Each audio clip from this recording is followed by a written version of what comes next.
Yo, it's the Drop Night Show, and we back here on Water Ice Radio. I got my homegirl, K Wonder. What's up, what's up, what's up? We got my boy, DJ Tone Start, finally in the building. And we have Jay Qualified. He's a little late, but that's who he is. But tonight, we got a hell of a fire show tonight. I'm excited about the show. We have Philly's own Lihtz in the building. And Jay Qualified just stepped in the building. Looking rather dapper. He got a haircut and a tight polo shirt. Yup. It's the drop and we here. Make sure you get it all correct though. Yeah, that's true, nigga. It did. That's He true, turns nigga. his coat inside out. It's a polo what? This polo coat, and then let's get everything.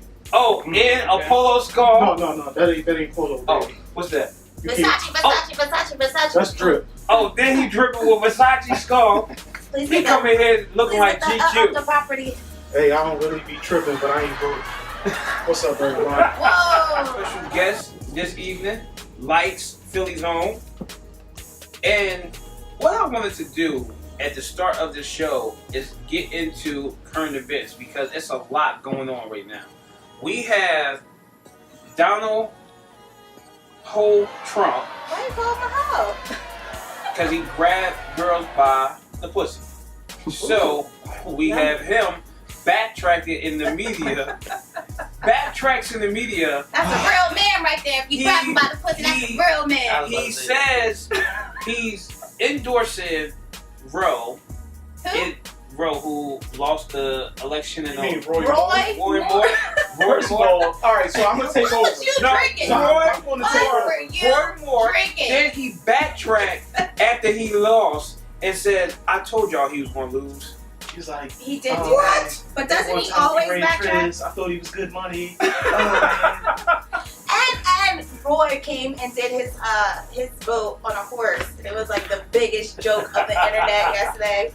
Of F you and the horse you rolled in on, Roy Moore, Alabama. man. Yo, They but said do you- all of the black people stood up, or minorities stood up and like showed they But they said, ass especially yesterday. black Black women, women. especially. They were like Now, 98% my question of the vote. to you and Jay and DJ Tone Star, if y'all jump in, why do you think the black community came out in this one but didn't come out in the biggest one? No, you're wrong. You're wrong. You're You're wrong. They did come out.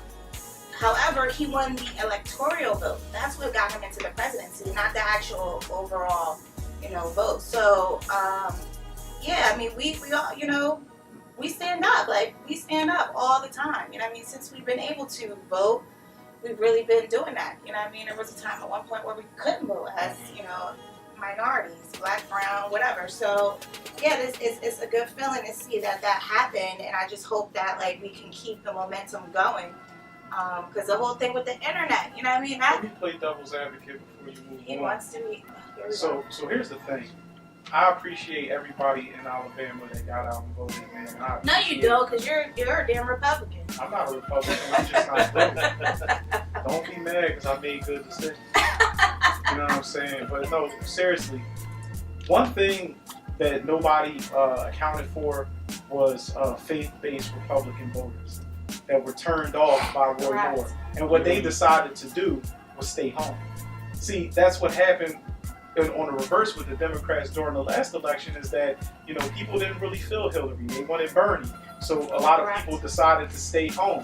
And when you stay home and then you got an energized base on the opposition, then you're going to get those upset victories. That's how we got, blonde hair, orange face in the office. You know what I'm saying? Very blind. You know what I'm saying?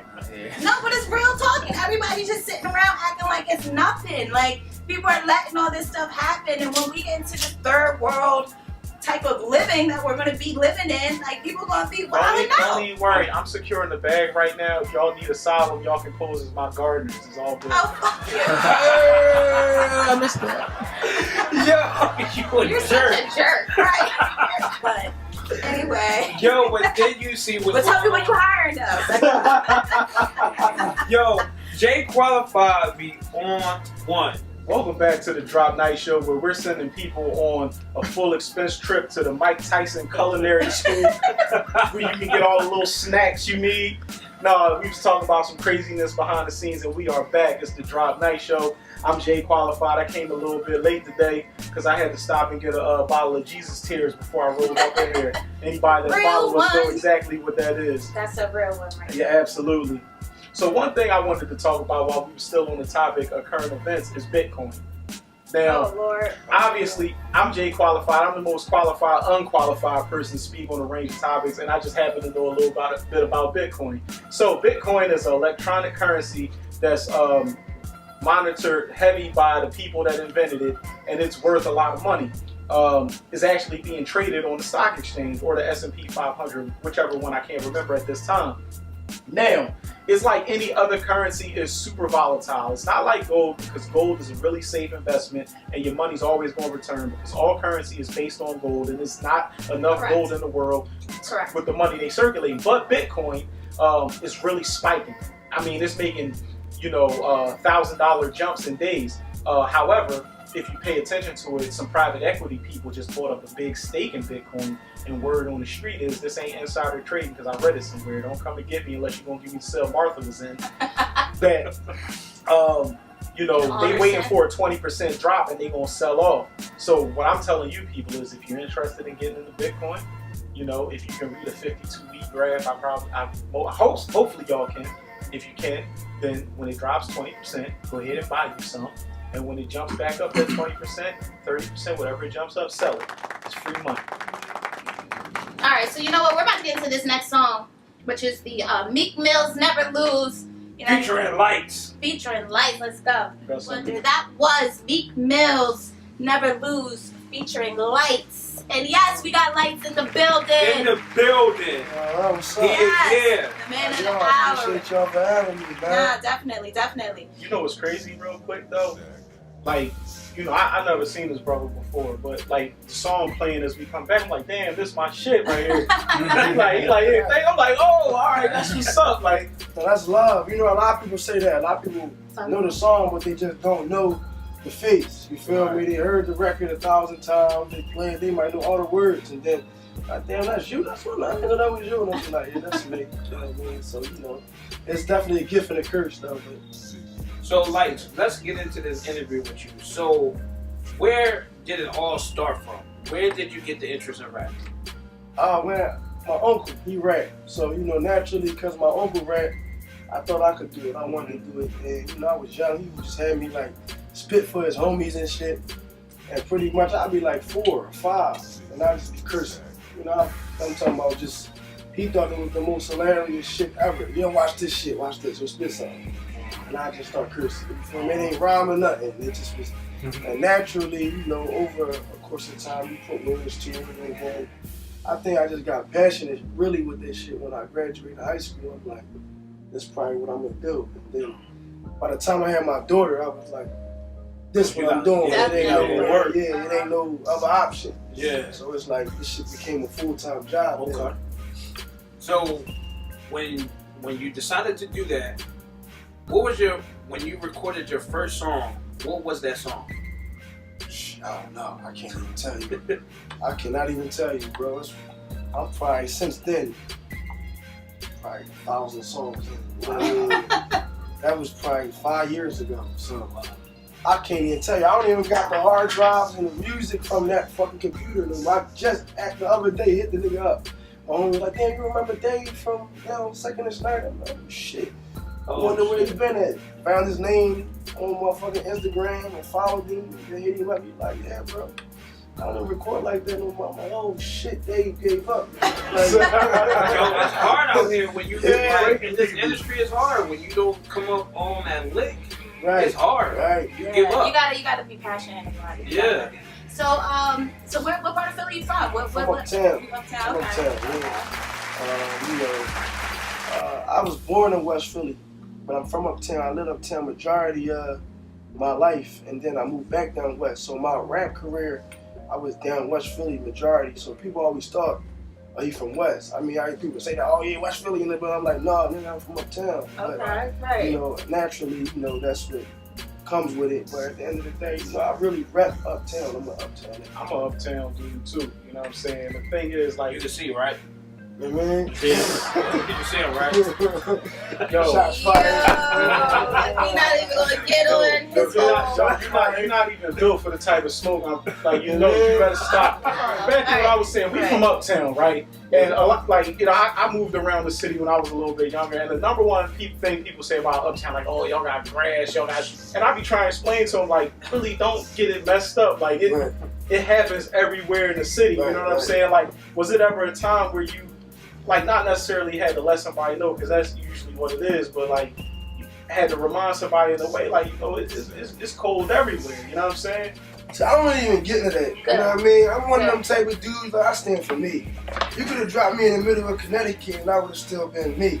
You know what I mean? So I think we get that idea that where you from define who you are. And in some cases it do. Correct. But in some cases I know a nigga from the heart or wherever and he's a nut. And then I know some niggas from the middle or somewhere and they thorough as shit. You feel me? So at the end of the day, it's like, I'm not out here trying to prove that, oh, this is the hardest or this is I'm trying to prove that I'm the realest, I'm the thoroughest, I'm me. You feel me? It ain't about whether you think uptown is sweet, bro. You alright, well you come uptown and you do whatever you do and you see what happens, you know? You know what I mean? And vice versa. You feel me? So at the end of the day, I feel like that shit really, like, really what they want to prove is that my side of the city is more violent than yours. Right. Correct. You know what Like, we need more violence.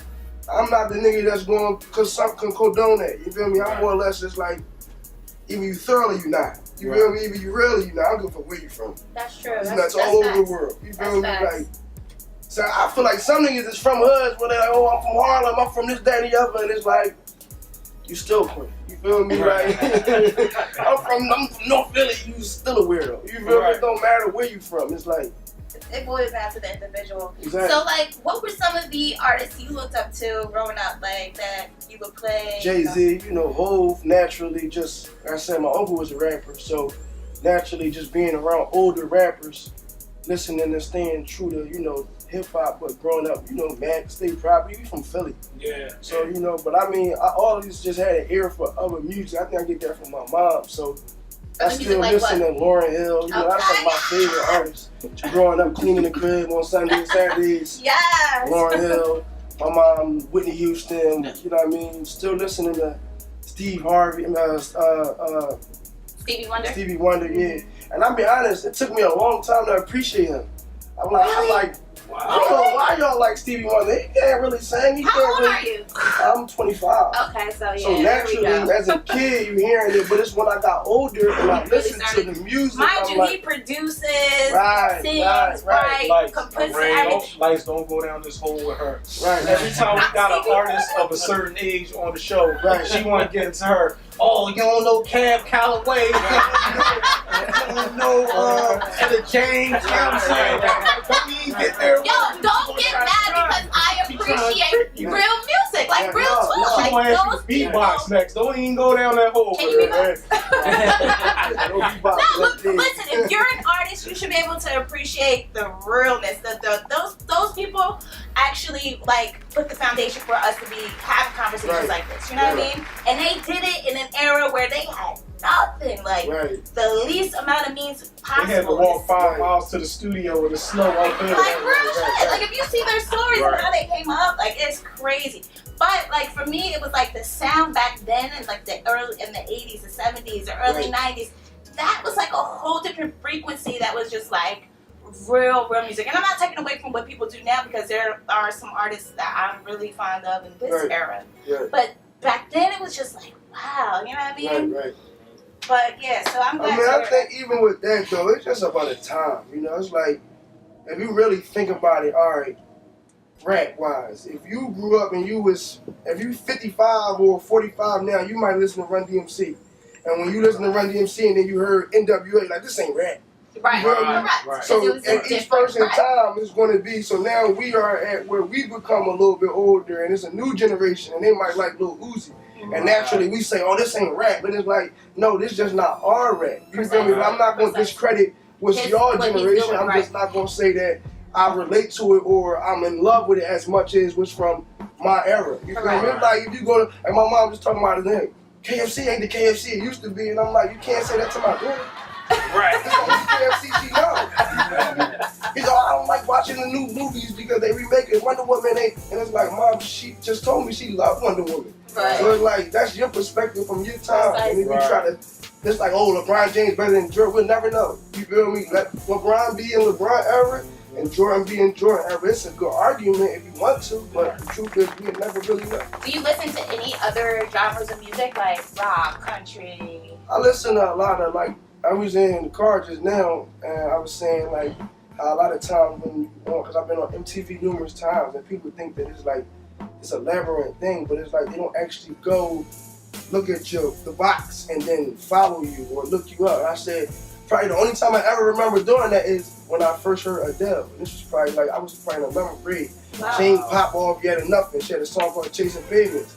Like, what the fuck is this chubby white girl who got this black voice? Right. And so I went go listen to her. I'm listening to her, and probably a couple years later, she became the I didn't even see it. I probably was counting her out. Like, there's no way she gonna pop off, but I still like her music. But I listen to all styles of music just because, you know, naturally, as an artist, I want to have as much versatility as I can.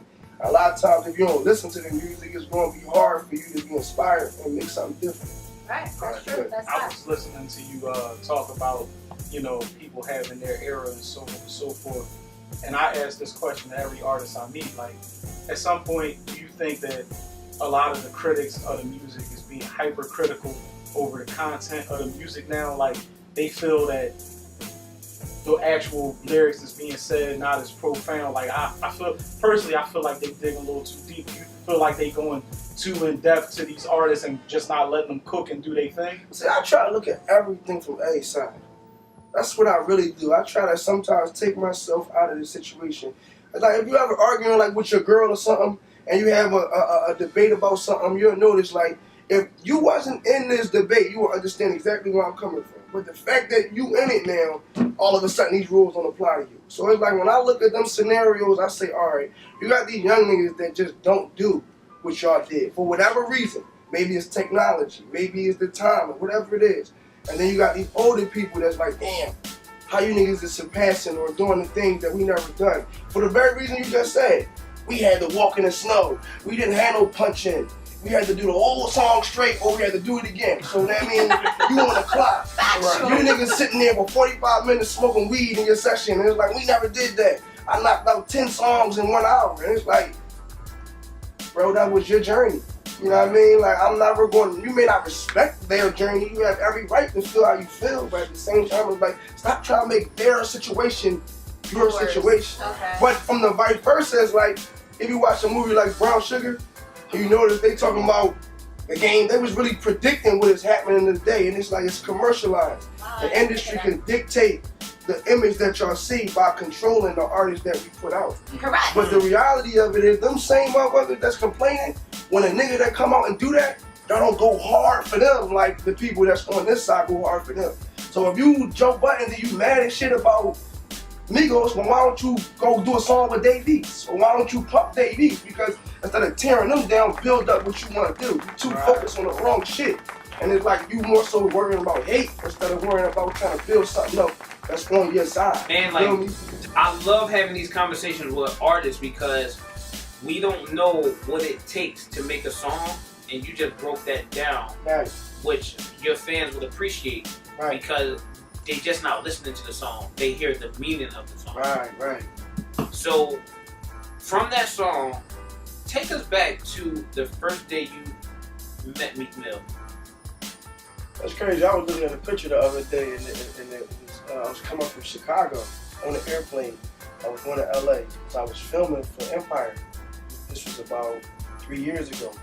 And I mean, I had seen him before, been around him, but this was our formal introduction, right? And I ended up flying from Chicago straight to LA. And my first time meeting him, we actually ended up going right to the club. He was in the studio. I probably was in the studio for like 20 minutes, 30 minutes.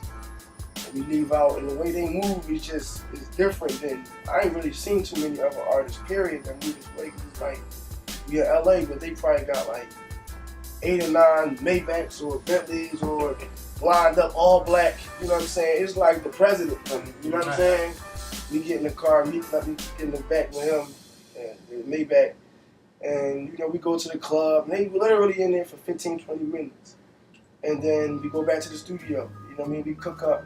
And that week what was happening was he had like 10-hour sessions. So for the first 5 hours he wouldn't come. So he would just say, Lights, go down there and knock out some shit. Wow. And then, you know, for the first 5 hours, this was probably like 4 or 5 days in a row. So we probably got like 10 songs together, 8, 9 songs together, but and we didn't release none of them. But the whole experience in the show was different because you could just tell, like, just being in Philly, a lot of times we don't really appreciate people from Philly and their success for what it is. And it's not until you really see it that you're like, oh shit, Cuz really boss. Cuz really bossing the fuck up. Like, we can say whatever you want, all the hate, whatever. Cuz really running his own show. You feel me? Like, it felt like, damn, you felt like a motherfucker might have been around. You could tell. You could just see that everything that he was doing, it was seasoned. And everybody that was around him understood, this the bag. Move a certain way. You know what I'm saying? It's like, damn near like, yeah, you fuck up, you gonna feel like you fucked up. Because it's like, it's protocol. We 7, 8 years into doing this. Wow. You should know how to move. And it's like, that's why a nigga like him ain't get a chain snatch. You feel me? You know what I'm saying? That's why a nigga like him don't really worry about how he moved in another city or state, because they understand that it's a certain way of doing shit. And it's like, even at this level, don't ever just think that we just popping up and it's just, oh, I'm just that nigga. No, that's what the hood wants you to think. Oh, you know, I'm Jeezy, I'm the realest nigga ever. And it's like, even Jeezy, even all these real niggas understand, all it takes is one bad clip that y'all get that tail end of it and y'all post it, and that shit could ruin you. So it's like, we can't afford that. We gotta move a certain way. If I ain't take nothing from that shit, I got back to the city. I'm like, nigga, if you ain't moving right, get away from me. Because at the end of the day, when this shit go left, it's not gonna be the entourage, it's gonna be Lights. Yeah, precisely. Like, he's the one in jail now, right? Right, you know what I'm saying? So it's like, the one locked up, not his entourage. Even though they are making a lot of noise for him, how did you feel about that situation? Like, real briefly, how did you feel? I mean, you know, I'm gonna be honest with you, like, we see this shit every day. Right. It just so happened to be a figure that has a voice to really say something and be able to change it. But it's like, I got homies that's in and out the system to this day. You feel me? Right now, like, literally. Oh, my man, I told my crib this morning. He's like, bro, yeah, I'm living at this crib. Well, I really wasn't living there, but you know, my situation was there on my parole paperwork. They didn't tell me at the last minute that they was moving. So now they're moving Friday. I had to tell my parole agent that they moving, and I gotta go see them on Monday now, just because they moved and I didn't tell them in enough time. And technically, that's a violation. Now send me back upstate for it. Wow. They can. They will. Yeah. For you moving and not letting me know. Yeah, you're supposed you know what I'm to saying? So it's like, at the end of the day, I'm trying to get my life in order. I'm trying to do the right things. I may not be perfect. I may have made mistakes. But the whole, is the system designed to put me back in there or to keep me from out of here? Put you back. You know what I mean? And when you look at it, you feel like when I make some small mistake like this, y'all will send me back all the way up and I gotta start all over again. That sound like y'all want me to lose. Yeah. Opposed to be like, damn, I see you been trying, you working, you got certain shit going on. Meek been on probation for like 12 years now? He's been some like Right. mad long Right. probation. The crazy thing Even about feds don't do that long. Yeah? Even the judge, she got a history. This ain't no new shit. Right. I run into niggas every day. I had the same job. The same He judge. did the same thing to me. Niggas be like, I don't think he getting out. He gonna do the 2 years because it's like niggas. And I'm just saying that's not. I'm talking about the streets is saying. Yeah, it's not I'm facts, having disputes like, no, you tripping because you ain't me, nigga. Right. Because you That's had just 2 years, don't mean. But the reality of it is, and it's some real shit. It's still Meek against America.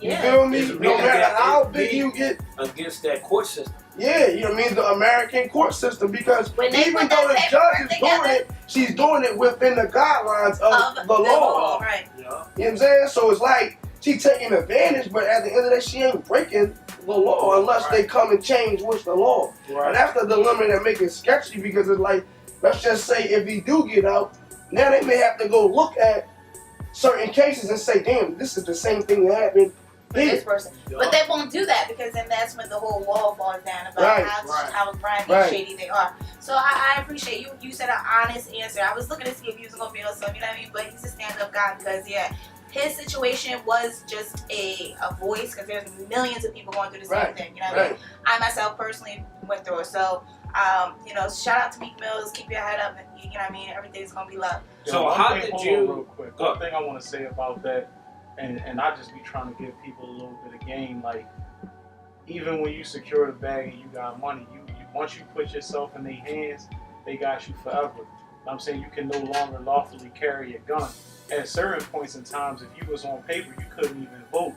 Like, they designed this system to strip us from our family, our wives, our children, Your freedom. so they can had this perpetual cycle of ignorance. You know what I'm saying? That was the Willie Lynch theory, to take the black man out of the home and have the family resent him. So, you know what I'm saying? I don't never knock somebody's hustle because I ain't in these shoes, but I just wish that all the brothers and sisters out here can figure out another alternative to get to the bag, because they gonna throw you away. They gonna forget about you. You gonna go up there young and come back with a lick, like, you know what I'm saying? Like, it's crazy, and that's for real. Right. Yeah, facts.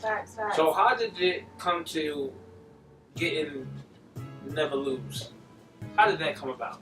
That shit kind of the same thing, when it's just crazy how this shit works. I wrote a song around that time. Around that time that I was down there, my first time meeting me, I was kicking it with his homie Fat Reese. That's really how we got introduced. And we did a song. He asked me, he was cool, Chris Brown, like, yo, make a song, and I'm gonna send it to Chris Brown. So I made like 4 songs, and one of the songs was a song that they kind of liked. I don't know if they ever sent it to Chris Brown or not, but like 2 years later, 3 years later, you see a picture of Meek and Trey Songz in the studio. Reese hit me the next day like, yo, bro, you out of here, bro, you got a hit. Meek and Trey Songz did the song over that you wrote. I'm like, oh yeah? Okay, cool. You know, and he's like, yeah, you're gonna need the information. It's 2 years later. The beat was from my email. I'm trying to find a producer that made the motherfucker.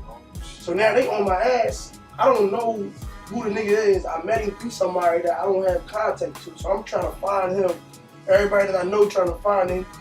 And in the process of trying to find him, and I know the dude, I'm trying to find him. And so in the process of trying to find him, I'm like, yo, I'm about to drop the ball. These niggas, they got a crazy opportunity for me, and I'm about to drop the ball. I gotta give him something. So I'm like, fuck it. I'm gonna give him a whole another song, and hopefully he like this song. So I played the song, and I'm like, I actually had a whole another song to Never Lose. It's a whole different. I was singing it one day in front of a girl that was at my crib with my homie, and probably like after Never Lose came out, she called me like, hey, you remember the song that you had that went to it at first? That shit was hot too. And I'm like, damn, I forgot all about that. I had a whole another song to it. But long story short, Meek and them ended up hitting me back. I actually found a producer. I got the information, sent it to him. They ended up calling me back like a week later.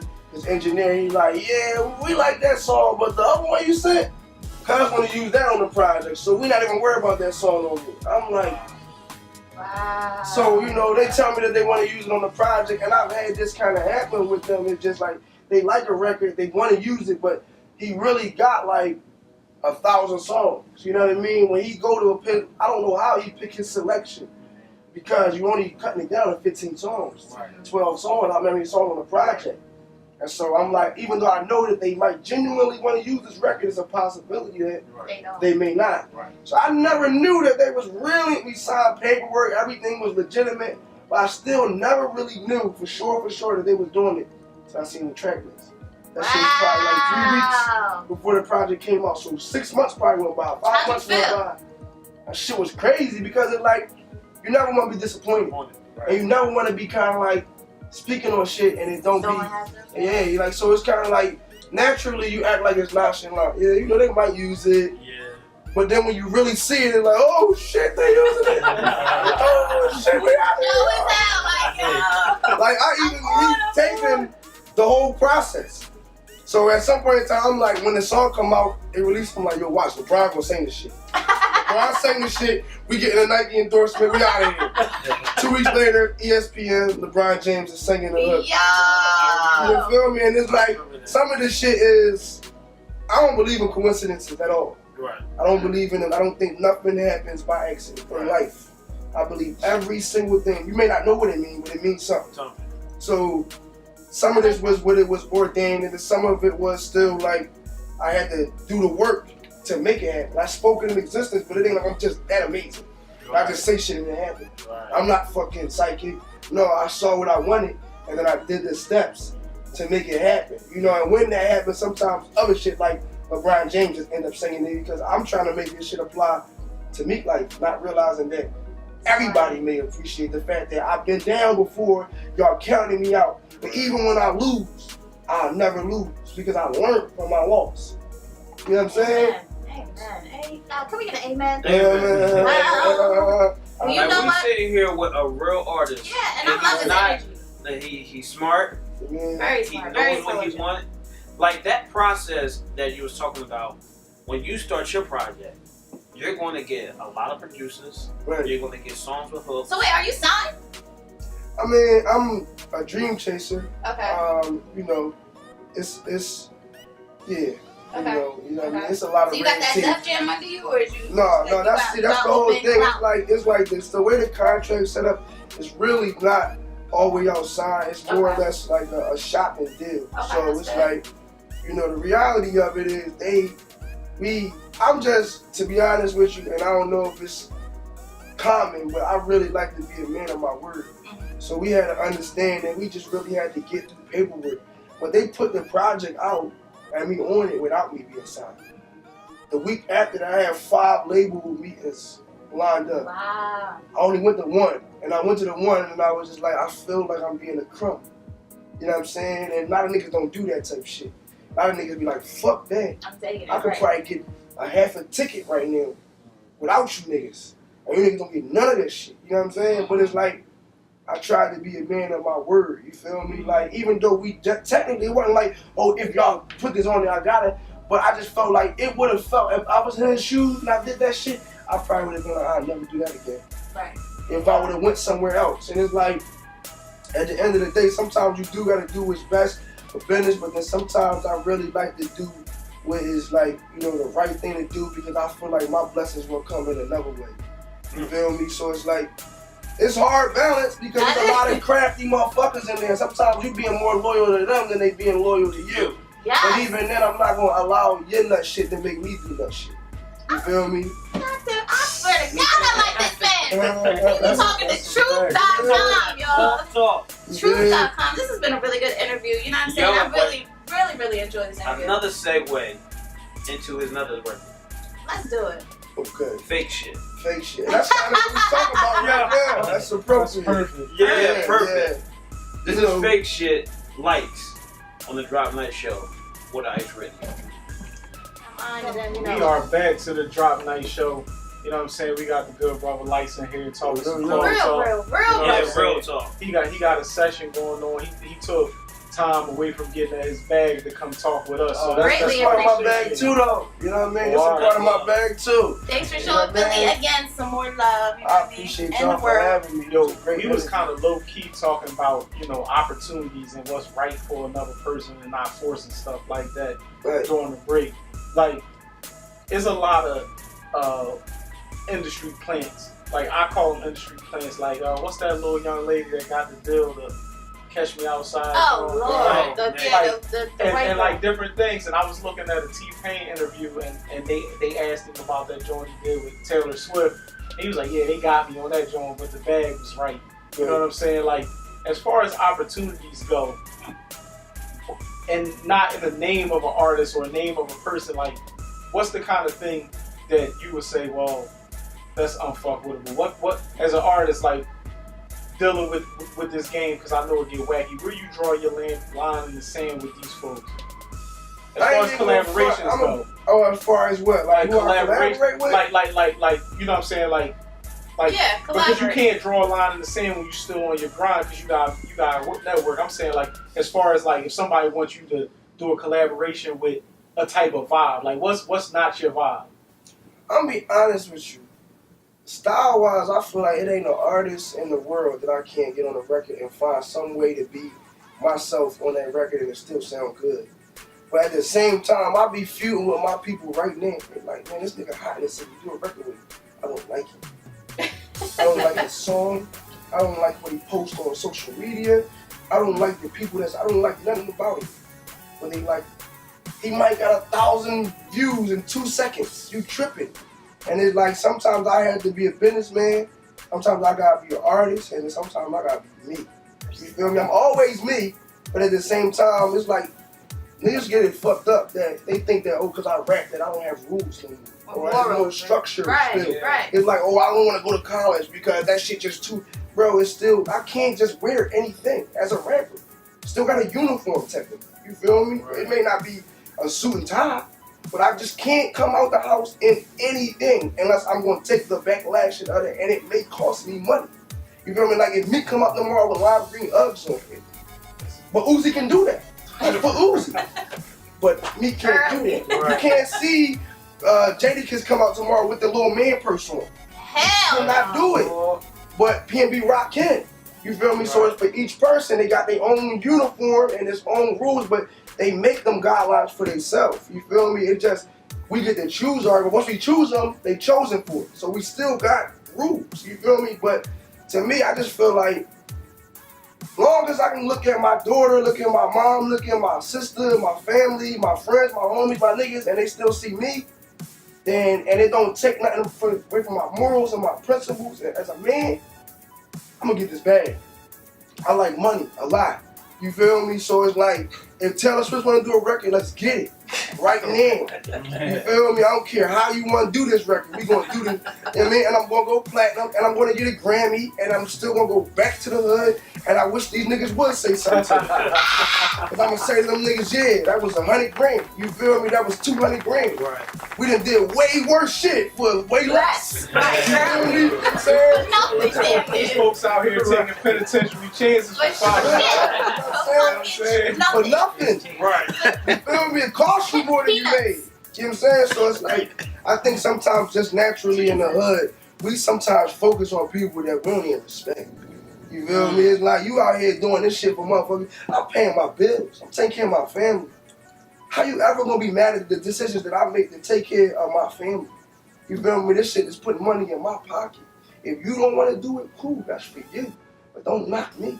You feel me? I'm getting my coins. You do what you do to get yours. Let me get mine. Right. Oh, that's right. Listen, at the end of the well, day, we can sit here and talk to you for a long time. I was about to say, if y'all not walking away with some jewels from this man, I don't know what y'all doing right now. So, yo, we greatly appreciate having you. This is a really great interview, like I said before. We hope to have you come back. Do you have anything you want to shout out, like any upcoming shows? Oh, man, I got a couple of events coming up. I actually got an event tomorrow. It's a fashion show with Kicks USA. I'm not exactly sure the location, but just follow me on my social media, Lihtz, LIHTZ_slug, like SLUGLIFE. Lihtz. If you put LIHTZ, I'm the first person that come up, though. And you can really get everything from there. But, you know, just working my project about to drop. I'm probably going to give them an EP first, so really just try and get everything in order. But, you know, it's coming. Awesome. Well, look, we greatly support you. Thank you. I appreciate it. Love is mutual. Everybody, again, we have Philly's own Lihtz in the building. He'll be back with more, and it's the Drop Night Show. We're going to get into this song. It's my favorite song right now. It's my theme music, you know what I mean? And the title's called Theme Music. It's Fabulous and Jadakiss with Swiss Beats on the track. It's called Theme Music. It's the Drop Night Show on Water Ice Radio. The Drop Night Show. It's your girl K Wonder. We just had a really, really awesome interview with Lihtz. The vibes in here was crazy. Yo, and he was dropping some real life jewels. But right now we're about to get into some real foolery. We got Jay Qualified's Why You're Not Qualified segment of the show, and he tells you exactly why you're not qualified. Jay, what's your topic tonight? Yo, first of all, this segment is brought to you by all the chicks that be leaving people's houses feeling real dejected knowing that they ain't they man. You know what I'm saying? I hate them. Nah, but what we gonna do, man, the number one reason why you're not qualified to be a cop, man, we gonna get into this. The number one reason you're not qualified to be a cop is because you're a low-key sucker. See, I know you, my guy. You're the guy that never got invited to any of the cookouts, barbecues. You got your shoes thrown in the toilet at the public pools during the summer. You're that guy. So now you got your little badge, you got your little gun, you may even got a bicycle with some sirens on it, but you still a sucker. So, you know, being a sucker ass cop is something I just can't qualify for. Number 2, you're a criminal. You drug money stealing. Low key getting topped off by the crackhead. Cop like, yo, like, dog, you're a criminal. You be beating your wife up. You be drinking and driving. You run easy passes. You do all the crimes. Like, you be like, damn, how can I betray the community's trust today? And for that very, very reason, you are not qualified to be a cop. Now, the last reason you're not qualified to be a cop is because you racist. You Ku Klux Klan, Keaton dad and mom looking, out of pocket, red, and when I say redneck, I mean literally redneck under a blue shirt, nasty sweating, stab-proof, gun-proof vest wearing, you know what I'm saying, smelling like Polish sausage out here, you know what I'm saying?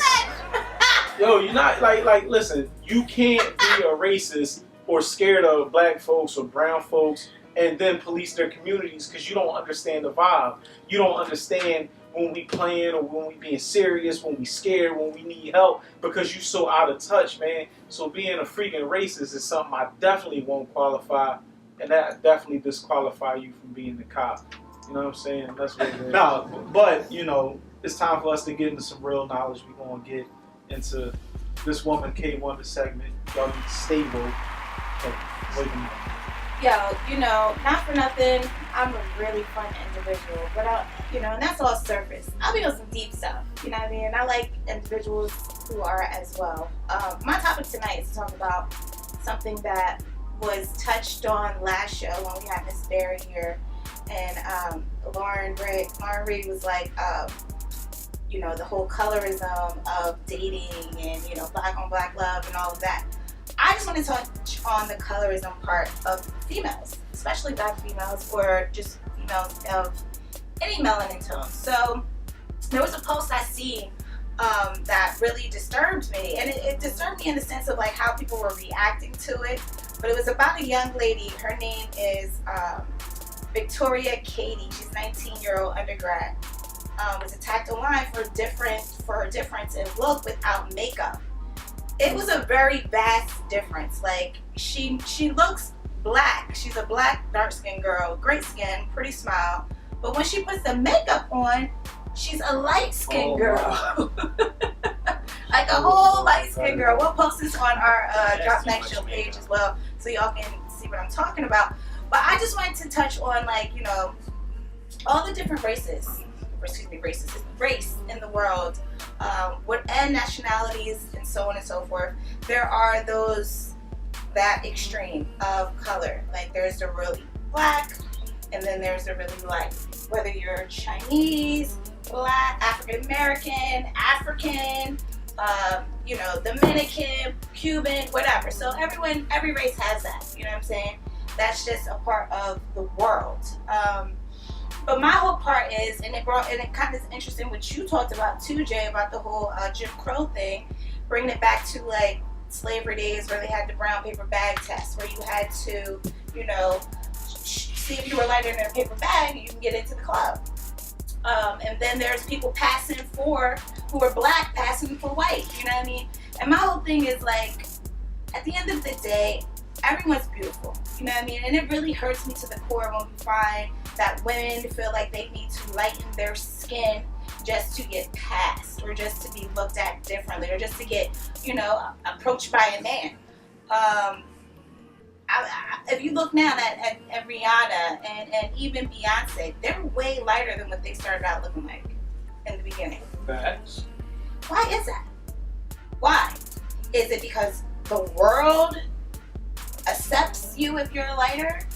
I mean, do y'all remember that Dove commercial that was going on where they were like changing and the girls, hilarious. And that was really wrong. It was disturbing, even though that wasn't the tone that the commercial was, you know, Dove was trying to portray. Everyone took it like, yo, I'm better if I'm light. Let me call my man Sammy Sosa real quick. Yo, Sammy Sosa. You said it, bro. I'm glad you said it. Because Sammy Sosa out here looking like a bleached gremlin. He looks terrible right now. But listen, I say that to say, like, where has the world gone to where the fact that we feel like we can't even be comfortable in our own skin tone? And it's bad because as a black woman, you know what I mean, I love to tan in the summer. I am at every beach getting my vitamin D. Yes, I put on suntan lotion and oil and all of that. And people look at me like, what is wrong with this girl? And you have, like, when I tell my friends, so let's go to the beach, you're like, I'm not trying to get any blacker. Like, what's wrong with that? You know what I mean? What is the main malfunction with people feeling like you can't be your skin tone? Sammy Sosa, whole body look like an areola. A pink areola? What are you talking Sammy about? Sosa whole body. Sammy Sosa whole body look like a bleach asshole.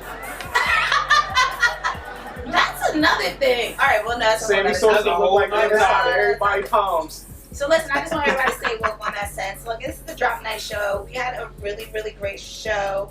Tonight, we had a great interview with Lihtz from Philly. It's always a pleasure working with you guys. Even though y'all drive me crazy. My compadres, Jay Qualified, Sean Beasley, DJ Tone Starks. You know what I mean? So I just want to let y'all know. We're going to have more coming for Ice Radio and the Drop Night Show. I'm really excited. And I really Next week, feel like we have really great plans. Next week, we have Celine Vanderpump. Oh, it's going to be lit. And we have Toot the Barber.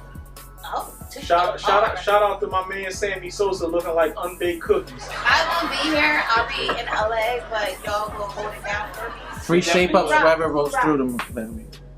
Yo, so basically, Free shape ups for make all sure the you ball catch us on all social media. The Drop Night Show, spelled correctly. THEDROPNIGHTSHOW.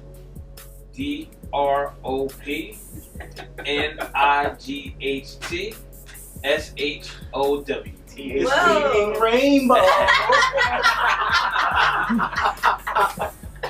Take a look.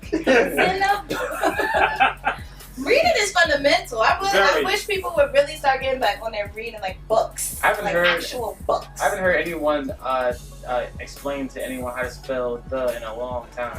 Because people be like duh. They be like DA, like duh. And it's sad that we even have to. It's sad that we even have to. Sean, spell Mississippi. Oh my God, he can't. You remember that song? Yo, Hey. No wrong. Y'all gonna leave him alone, right? Yo, he need cliff notes for the It is ABCs. the Drop Night Show on Water Ice Radio, and we are out. Yeah.